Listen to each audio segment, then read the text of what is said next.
Welcome to Poojika electronics. இன்றைக்கி நம்ம வீடியோவில் என்ன பார்க்க போகிறோன்னா, நம்ம சப்ஸ்கிரைபர் வந்து யூடியூப்பில் பார்த்தீங்கன்னா QLED டிவி ஸ்கேம்னு சொல்லிட்டு ஒரு வீடியோ பார்த்துட்டு QLED பற்றி ஒரு வீடியோ போடுங்க சொல்லியிருந்தார். அவருக்காக தான் ஃபஸ்ட்டான வீடியோ. சரி வாங்க வீடியோக்குள்ளே போகலாம். ஃபஸ்ட்டு QLEDனா என்னென்னு பார்த்தீங்கன்னா, ஒரு டிவி பேசிக்காக எப்படி ஒர்க் ஆகுது பார்த்தீங்கன்னா, இப்போ எல்இடி டிவியில் பேக்லைட் தனி செக்ஷனு, முன்னாடி பார்த்தீங்கன்னா கிளாஸ் இருக்கும், அதான் டிஸ்பிளே. இப்போ பார்த்தீங்கன்னா டிஸ்பிளேக்கு தனியாக வந்து மதர் போர்ட்லேருந்து படம் தெரிஞ்சுட்டு தான் இருக்கும். அது நம்ம கண்ணுக்கு தெரியணும் என்ன பண்ணால் பின்னாடி வந்து லைட் ஏறி வைப்பாங்க. சப்போஸ் வந்து ஒரு சாதா எல்இடியில் பார்த்தீங்கன்னா 2 ஸ்டிப்பு 3 ஸ்டிப்பு போட்டு கம்மியான வெளிச்சம் கொடுப்பாங்க. இதே வந்து QLEDயில் பார்த்தீங்கன்னா நிறையா கோண்டம்னா நிறையா எல்இடி வச்சு நல்லா பிரைட்டாக பளிச்சுன்னு கொடுப்பாங்க. அதான் வந்து சாதா எல்இடிக்கும் QLEDக்கும் ஒரு டிஃப்ரெண்ட்டு. இப்போ சாதா எல்இடி பார்த்தீங்கன்னா தனியாக ஒரு டிரைவர் போட்டு ஒரு 6-7 பல்பு போட்டு லைன் வந்து கொடுத்துருப்பாங்க. அதெல்லாம் பார்த்தீங்கன்னா அந்த பர்டிகுலராக ஒரு இடத்துல மட்டும் தனியாக வந்து பேக் லைட்டை ஆஃப் பண்ண முடியாது. கும்பலாக மொத்தமாக தான் எரியும். இப்போ சப்போஸ் நோ சிக்னல் படம் வந்தாக்கா அந்த நோ சிக்னல் கண்ணுக்கு தெரியும், சுற்றியும் பார்த்தீங்கன்னா ப்ளூ லைட் எரியும்.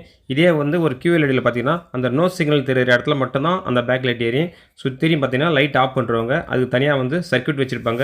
ஒரு ஸ்ட்ரிப்பாக ஆஃப் பண்ணுறதுக்கு நம்ம மதர் போர்டில் வந்து ப்ராசஸர் வந்து வேலை செய்யும்.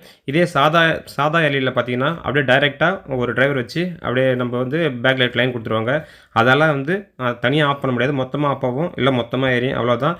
இப்போ நம்ம கடையில் இருக்கிற சாதா டிவிக்கும் QLED டிவிக்கும் டிஃப்ரெண்ட்டு காமிக்கிறேன் பாருங்கள். இப்போ சாதா டிவியில் பார்த்தீங்கன்னா சில பேர் வந்து QLED OLEDன்னு போட்டு சேல்ஸ் பண்ணுவாங்க. அது காரணம் பார்த்தீங்கன்னா அவங்க வந்து ஒரு வியாபாரத்துக்காக 1000 பொய் சொல்லுவாங்க. நம்ம தான் பார்த்து கவனமாக வாங்கணும். இப்போ ஒரு வியாபாரத்துக்காக கண்டிப்பாக நம்ம ரோட்டோட பாருங்கள், வியாபாரத்துக்காக ட்ரிக்ஸாக நல்லா சொல்லுவாங்க. அது ஸ்கேமாக பொய்யான்னு தெரியல எனக்கு. வியாபாரத்துக்கு 1000 சொல்லுவாங்க, நாம் தான் வந்து அதை கரெக்டாக பார்த்து வாங்கணும். இப்போ பாருங்கள், இது வந்து சாதா எல்இடி. இந்த டிவியில் பார்த்தீங்கன்னா அந்த வீடியோவில் சொன்ன மாதிரி ஸ்ட்ரிப்புக்கெல்லாம் கரெக்டாக தான் இருக்கும். ரிஃப்ளெக்டர்லாம் பார்த்தா 3 ரிஃப்ளெக்டர் வச்சுருப்பாங்க. அது எப்படின்னா RBG கலர் மட்டும் தனியாக ஃபில்டர் பண்ணுறதுக்காக தான் 3 ஷீட் வச்சுருப்பாங்க. இங்கே பாருங்கள், இந்த எல்இடி பார்த்தீங்கன்னா கிட்டத்தட்ட ஒரு 7 எல்இடி போட்டிருக்காங்க, 3 ஸ்ட்ரிப்பு போட்டிருக்காங்க. இந்த 3 ஸ்ட்ரிப்புக்கும் பார்த்தீங்கன்னா சீரிஸில் பண்ணியிருப்பாங்க. சீரிஸில் பண்ண உடனே நம்ம வந்து பேக்லைட் டிரைவர் ஆன் பண்ண உடனே கும்பலாக எரியும், மொத்தமாக எல்லா எல்இடியும் சேர்ந்து தான் எரியும். இது எல்லோ எல்இடியாக இருந்தாலும் சரி, ப்ளூ எல்இடியாக இருந்தாலும் சரி, அந்தந்த எல்இடிக்கு ஒரு டிரைவர் வச்சு கரெக்டாக நம்ம ஆஃப் பண்ணி ஆன் பண்ண முடிஞ்சால் மட்டும்தான் அது QLED. இல்லை ப்ளூ கலர் லைட்டாக இருந்தாலும் சரி, எல்லோ கலர் லைட்டாக இருந்தாலும் சரி, மொத்தமாக 2 ஒயர் போட்டு இன்வெர்ட்டர்லேருந்து டைரெக்டாக ஆன் பண்ணுறது அது சாதா எல்இடி தான்.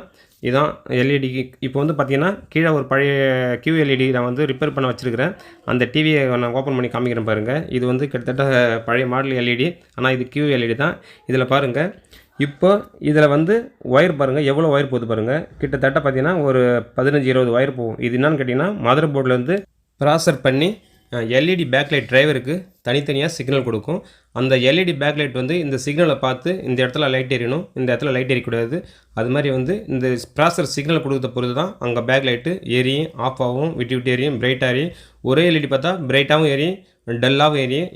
இப்போ ஒரு படத்தில் நல்லா பிரைட்டாக வெளிச்சமாக காட்டுறாங்கன்னா அந்த பேக்லைட் ஃபுல்லாக வெளிச்சமாக எரியும்.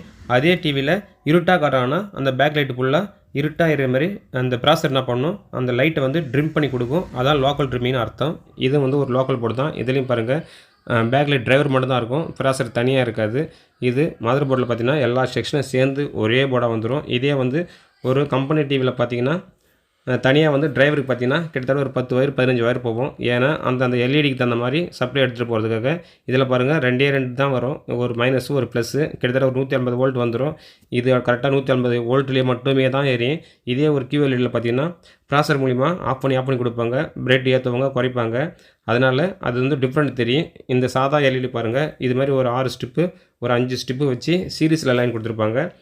சீரியஸில் லைன் கொடுக்கும்போது என்ன பண்ணணும்னு கேட்டிங்கன்னா அப்படியே மொத்தமாக தான் எரியும். அதால் வந்து இப்போ ஒரு எல்இடிக்கும் ஒரு லைன் கொடுத்தா மட்டும்தான் அந்த எல்இடி மட்டும் தனியாக ஆஃப் பண்ண முடியும். இப்போ 4 எல்இடி இதுனா இந்த 4 எல்இடிலேருந்து தனியாக வந்து டிரைவருக்கு வரும், அது வந்து QLED டிரைவருக்கு வரும். இது சாதா எல்இடினாக்கா 2 லைன் மட்டும் தான் வரும். இதே வந்து QLEDயில் பார்த்தீங்கன்னா மொத்தம் ஒரு 4 எல்இடி ஸ்ட்ரிப் இதுனா 4 ஒயர் வரும். ஏன்னா அந்த லைட்டை மட்டும் ஆஃப் பண்ணுறதுக்கு தனியாக கண்ட்ரோல் வந்து ப்ராசரில் வந்து கண்டிப்பாக பண்ணியிருப்பாங்க. இங்கே பாருங்கள், இது பவர் சப்ளை இருக்கும், அதுக்கப்புறம் டிரைவர் இருக்கும். இப்போ அந்த டிரைவ் பண்ணுறதுக்கு ப்ராசர் இருக்கும். அதுக்கப்புறம் ஒரு எல்இடிக்கு நம்ம வந்து ஆஃப் பண்ணணும் ஆன் பண்ணணுன்ற மாதிரி ஒரு எல்இடிக்கும் தனித்தனி சப்ளை போயிட்டுருக்கும். இதே சாதா எல்இடியில் பார்த்தீங்கன்னா 2 ஒயர் மட்டும் தான் போகும். இந்த எல்இடி பார்த்திங்கன்னா இந்த போர்டு பர்டிகுலர் பார்த்திங்கன்னா QLEDயில் மட்டும்தான் இந்த போர்டு இருக்கும். இதான் வந்து இந்த டிரைவர் மட்டும்தான் டிவி வந்து ப்ராசர் மூலிமா படம் இங்கே தெரியணும், இங்கே தெரியக்கூடாது, இங்கே ஆஃப் பண்ண சொல்லிட்டு வேலை செய்கிறது வந்து இந்த டிரைவர் போர்டு தான். இது மாதிரி இருந்தால் மட்டும்தான் அது QLED. இதனால் என்ன நம்மளுக்கு பயன் கேட்டிங்கன்னா படம் பார்க்குறதுக்கு நல்லா குவாலிட்டியாக இருக்கும். லோ லைட்னா லோ லைட்டாக இருக்கும், ஹை லைட்னா ஹை லைட் ஏறும். அவ்வளோதான். டிஃப்ரெண்ட் பார்த்தீங்கன்னா பிக்சர் குவாலிட்டிலே உங்களுக்கு வந்து ஏற்றம் இறக்கம் தெரியும். இதே சாதா லைட்டில் ஒரே மாதிரி தான் எரியும். நம்மளுக்கு வந்து தெரியாது, மாற்றம் தெரியாது. அதான் இந்த QLEDக்கும் நார்மல் எல்இடிக்கும் ஒரு டிஃப்ரெண்ட்டு. இப்போ மார்க்கெட்டில் பார்த்தீங்கன்னா 30,000 35,000ன்னு சொல்லிட்டு QLED கொடுப்பாங்க. அதே கம்பெனிக்காரங்க பார்த்தீங்கன்னா 80,000 1 லட்சம் 1.5 லட்சம்னு சொல்லிட்டு QLED கொடுப்பாங்க. ஆனால் டிஃப்ரெண்ட் பார்த்தீங்கன்னா கம்பெனி டிவியில் அந்த ப்ராசர் இருக்கும், அந்த டிரைவர் இருக்கும், அந்த எல்இடி இருக்கும். அந்த டிவியில் HDR +, HDR10 எல்லாம் சப்போர்ட் பண்ண முடியும். ஏன்னா அவங்க டிஸ்பிளேல பார்த்தீங்கன்னா 120 ரெஃப்ரெஷ் ரேட்டு டிஸ்பிளே போட்டிருப்பாங்க.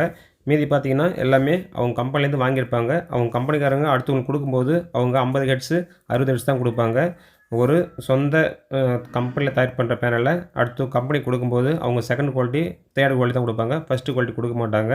இதுதான் கம்பெனி டிவிக்கும் அசம்பிள் டிவிக்கும் உள்ள வித்தியாசம். இப்போ உங்களுக்கு தெரிஞ்சிருக்கும் ஏன் வந்து லோக்கல் டிவியில், லோ பட்ஜெட் டிவியில் அந்த QLEDலாம் ஒர்க் ஆக மாட்டுது, HDR சப்போர்ட் பண்ண மாட்டுதுன்னு தெரிஞ்சிருக்கும். சப்போஸ் இந்த வீடியோவில் உங்களுக்கு இந்த QLED பற்றி தெளிவாக சொல்லியிருப்பேன்னு நினைக்கிறேன். இந்த வீடியோ உங்களுக்கு பிடிச்சிருந்தா நம்ம சேனலை சப்ஸ்கிரைப் பண்ணின்னு ஃபாலோ பண்ணுங்கள். நன்றி. பூஜிகா எலக்ட்ரானிக்ஸ்.